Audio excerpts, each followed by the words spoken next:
Hey lads, today we'll be talking about the latest Hearts of Iron 4 DLC, Together for Victory. As the name implies, we have a DLC that focuses on the Commonwealth nation, which is a welcome addition, as in the main game they felt too bland and generic, when in reality they had a very strong bond with the United Kingdom and were very involved in the conflict. So I think it's a good idea they received a DLC to honor them, to underscore the involvement. I played a little bit with Canada, South Africa and Australia, and there has been a pattern I've been observing throughout my playtime. The focus tree, which is the main change for these nations, is feeling a little bit too bland. You know, beforehand they had the generate minor trees, which were too overpowered, but now the new trees they have feels so weak that it's actually questionable whether or not the upgrade is worth it. I do see two ways we can resolve this issue. Either we buff up the Commonwealth nation, or we nerf the generic tree. Because if you take a Commonwealth nation at the moment to start a campaign, it is a real chore.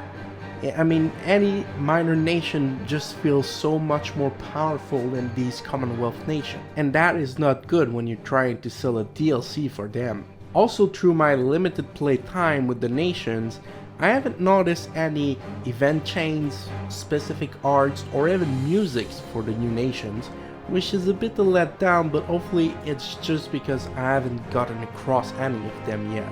Another element I wish I could have seen in this edition with the DLC for the Commonwealth nation may have been the new access to new resources, because if you already played the vanilla game, you know very well that Canada, South Africa and Australia are bland in resources. There is absolutely nothing there, so I think it would have been a great addition to add a few resources, strategic resources, to increase the trade power and also increase the industrial production of the Commonwealth nation. Now let's talk a little bit more about the general changes.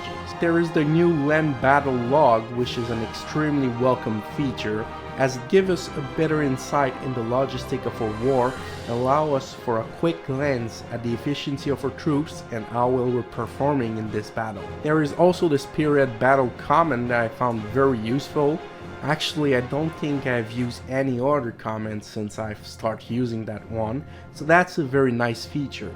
But that pretty much makes it up for all the features that were included in the DLC, so I think it's a little bit time we start talking about Hearts of Iron 4 itself. As you are probably aware, out of the current sustained title, it is the least popular one. I do attribute some of that to the extremely basic game function and lack of strategic depth, but it is not a major problem yet. If Paradox is open to discussion on the title, I sure hope they will hear me out now. This kind of DLCs, which is basically just focus trees, is a very bad type of DLC. If you keep making this kind of DLC, you'll just alienate people away from the game and you'll never really get a high player base, which is already quite limited. Especially when we take into account the $15 US dollars price tag for the DLC, which is an astronomical sum for the content provided. And then there's people like me who actually purchased the Phil Marshall edition and we expected a lot of content as promised, and then we get $15 of that 50 worth just being focus tree. That doesn't make sense to me. But you know, purchasing the Phil Marshall was my decision, so shame on myself. Now, I had the chance to speak with a couple of modders over the summer when the game was released, and I wanted to know the potential of the game, how limited it was, so eventually we got through to the focus tree themselves, the editing, the balancing, and one of the fear I and the modders did have was that with the Poland DLC, the free Poland DLC, we were afraid that the future DLC will be in the same vein, which is just modified trees without much more stuff into it.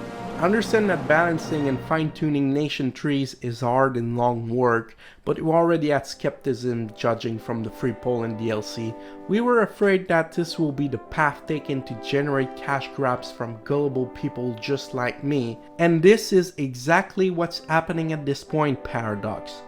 I hope you're listening at this point because I will tell you exactly what needs to be done to save Hearts of Iron 4. Forget the focus tree for now. You need to increase the value of the technological tree and the political system right now, but I gotta give you that the subject window in the new DLC is a very good feature. It's actually the kind of feature you should be pushing for, not just focus tree, but game-changing feature.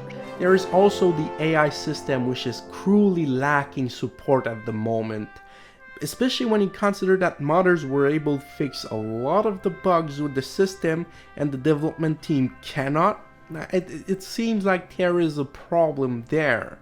And another trouble I have with the AI system is whenever someone makes a complaint about it, we keep hearing the same excuse, not necessarily from new Paradox, but from fans alike, that the problem will be fixed in the next patch, in the next DLC.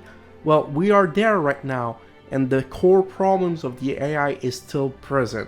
I bet you that right now if I log onto the subreddit, I'll find a thread about the AI acting really stupidly, and people just keep saying the same thing, to wait for the next DLC, to pour more money on the game, when clearly it's still not working 6 months after release.